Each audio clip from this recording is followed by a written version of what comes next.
ఈరోజు అంబటి రాంబాబు అన్న విషయంలో జరిగిన విషయమైతేనేమి, ఈ మధ్యకాలంలో జరిగిన జోగి రమేష్ ఇంటి మీద దాడి విషయమైతేనేమి, విడుదల రజనీ అమ్మ మీద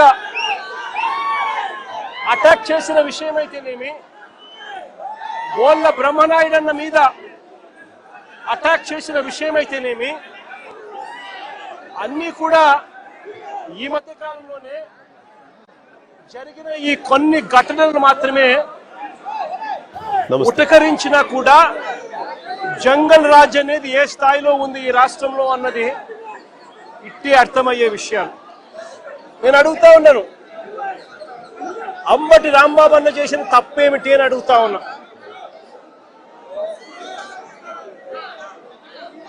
విడుదల రజనమ్మ చేసిన తప్పేమిటి అని అడుగుతా ఉన్నా. జోగి రమేష్ చేసిన తప్పేమిటి అని అడుగుతా ఉన్నా. కరుణాకర్ రెడ్డి తిరుపతి భూముల కరుణాకర్ రెడ్డి చేసిన తప్పేమిటి అని అడుగుతా ఉన్నా. కాకాని గోవర్ధన్ అన్న చేసిన తప్పేమిటి అని అడుగుతా ఉన్నా. బోళ్ళ బ్రహ్మనాయుడు అన్న చేసిన తప్పేమిటి అని అడుగుతా ఉన్నా. కేవలము చంద్రబాబు నాయుడు గారు అనే వ్యక్తి గత సంవత్సరంన్నర నుంచి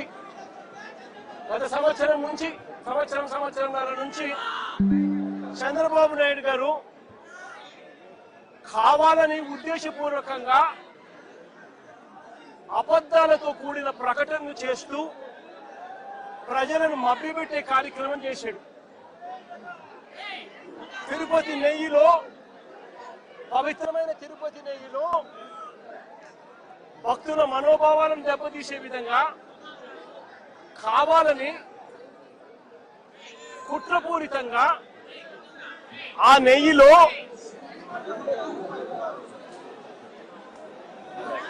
జంతువుల కొవ్వు ఉందని, గొడ్డు మాంసం కొవ్వు ఉందని, పంది కొవ్వు ఉందని, చేప నూనె కలిసింది అని అంటూ రకరకాలుగా చంద్రబాబు నాయుడు గారు కొడుకు, ఇదే చంద్రబాబు నాయుడు గారి పార్టీలో తనతో పాటు కలిసి ఉన్న మరో పవన్ కళ్యాణ్ అనే మరో నాయకుడు ఉద్దేశపూర్వకంగా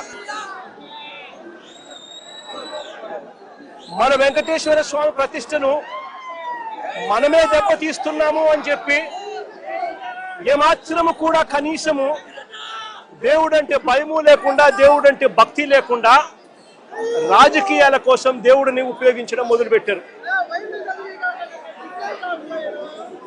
వీళ్ళు చేసిన ఆరోపణలు ఏదైతే ఉన్నాయో ఆ ఆరోపణలన్నీ కూడా అవాస్తవము అని ఏకంగా NDDB national dairy development board, NDDB, NDRI national development research institute, ఈ రెండు కూడా కేంద్రానికి సంబంధించిన ల్యాబులు. కేంద్రానికి సంబంధించిన ఈ ల్యాబులు వీళ్ళ హయాంలో వీళ్ళు ఇచ్చిన టెస్ట్ శాంపుల్, అవి టెస్ట్ శాంపుల్ కూడా అనలైజ్ చేసి వాళ్ళు సిబిఐ ఆధ్వర్యంలో అనలైజ్ చేసి ఈ నెయ్యిలో జంతువుల కొవ్వు కానీ, గొడ్డు మాంసం కొవ్వులు కానీ, పంది కొవ్వు కానీ, చేప నూనె కానీ, ఇటువంటివి ఇంకొకటి కానీ ఇటువంటివి అవి ఏవి లేవు అని చెప్పి నిర్ధారణ చేసి సర్టిఫికెట్లు ఇస్తే, ఆ సర్టిఫికెట్లు సాక్షాత్తు సిబిఐ వాళ్ళ సిబిఐ ఛార్జ్ షీట్లో ఈ ఎన్డీడీబీ సర్టిఫికెట్, ఎన్డీఆర్ఐ సర్టిఫికెట్ రెండు కూడా పెట్టి సిబిఐ ఛార్జ్ షీట్ కూడా క్లోజ్ చేసింది, క్లోజర్ ఇచ్చింది. నేను అడుగుతా ఉన్నా, తప్పు ఒకవేళ చేసుంటే ఆ సిబిఐ ఛార్జ్ షీట్లో వైవి సుబ్బారెడ్డి గారి పేరు, కరుణాకర్ రెడ్డి గారి పేరు ఎందుకు చేర్చలేదు? ఒకవేళ తప్పు చేసినుంటే, తప్పు చేసినట్టు ఒకవేళ ఆధారాలు ఉంటే, తప్పు నిజమే అయితే వీళ్ళని ఎందుకు అరెస్ట్ చేయలేదు? అంటే సిబిఐ క్లీన్ చిట్ ఇస్తా ఉంది, ఎటువంటి తప్పు జరగలేదు అని వీళ్ళ పేర్లు కూడా ఛార్జ్ షీట్లో పెట్టకుండా, వీళ్ళని అరెస్ట్ చేయకుండా సిబిఐ క్లీన్ చిట్ ఇస్తా ఉంది. ఎన్డీడీబీ ల్యాబ్, ఎన్డీఆర్ఐ ల్యాబ్, ఈ ల్యాబులు కూడా క్లీన్ చిట్లు ఇస్తా ఉన్నాయి. మరి ఇన్ని క్లీన్ చిట్లు ఇస్తా ఉన్న సందర్భాలలో అసలు ఈ సిబిఐ అనేది ఎందుకు వచ్చింది? వైవి సుబ్బారెడ్డి గారు సుప్రీంకోర్టుకు వెళ్ళి రాష్ట్ర ప్రభుత్వం చేస్తా ఉన్న ఆరోపణలు తప్పు, వీటి మీద విచారణ చేయండి అని వైవి సుబ్బారెడ్డి గారు సుప్రీంకోర్టుకు వెళ్ళి కేసు వేస్తే సుప్రీంకోర్టు వైవి సుబ్బారెడ్డి గారి పిటిషన్ మేరకు సిబిఐ చేత విచారణకు పర్మిషన్ ఇచ్చింది. వాళ్ళు విచారణ చేసి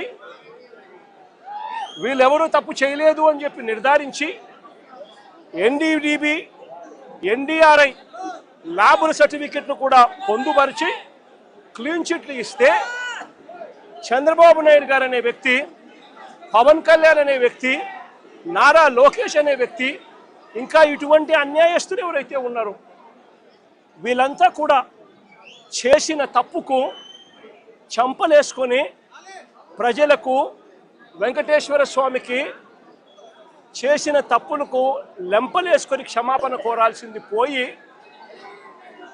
ఇదే చంద్రబాబు నాయుడు గారు,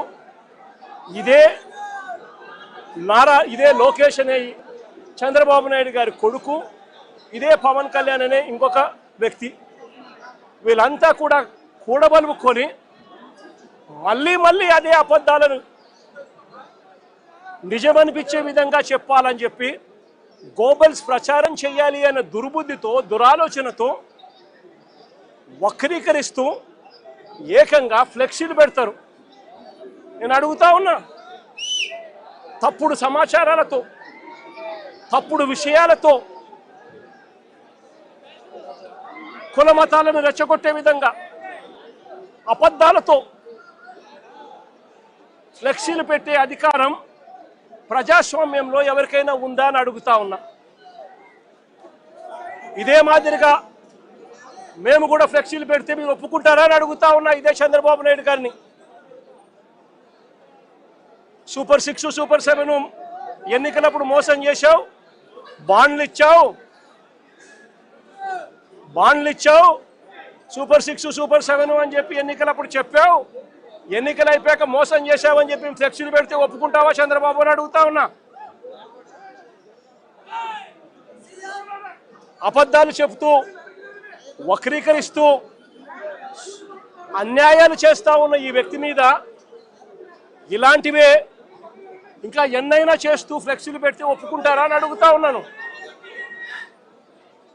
అబద్ధాలు చెబుతూ, మోసం చేస్తూ, వక్రీకరిస్తూ, దుర్బుద్ధితో ఫ్లెక్సీలు పెట్టి భావోద్వేగాలను రెచ్చగొట్టే కార్యక్రమం ఒకవైపున చేస్తూ, మరోవైపున చంద్రబాబు నాయుడు గారిని ఏకంగా సిబిఐ తన ఛార్జ్ షీట్ వేసిన నేపథ్యంలో ఎన్డీడీబీ, ఎన్డీఆర్ఐ రెండు కూడా ల్యాబ్ సర్టిఫికెట్లు ఎటువంటి గొడ్డు మాంసము, ఎటువంటి కొవ్వు, ఎటువంటి జంతువుల కొవ్వు, ఎటువంటి మాంసము, ఎటువంటిది లేదు అని చెప్పి ఇచ్చిన సర్టిఫికెట్లు ఒకవైపున ఇస్తే ఇదే పెద్ద మనిషి చంద్రబాబు నాయుడు గారికి క్షమాపణ చెప్పాల్సింది పోయి చంద్రబాబు నాయుడు గారిని ఎవరైనా ప్రశ్నిస్తే ఎందుకయ్యా ఈ అబద్ధాలు చెప్పావు, ఎందుకయ్యా ఇలా అన్యాయం చేశావు, ఎందుకయ్యా ఇలా వెంకటేశ్వర స్వామి ప్రసాదాన్ని, ఆ ప్రతిష్టను ఎందుకయ్యా దెబ్బతీశావు అని చంద్రబాబు నాయుడు గారిని ఎవరైనా గట్టిగా నిలదీస్తే, గట్టిగా ప్రశ్నిస్తే ఆయన చేసింది ఏమిటి? అంబటి రాంబాబు అన్న మీద దాడి, ఏ రకంగా దాడి చేశారు? 10:30కు ఆయన గుడికి పోయి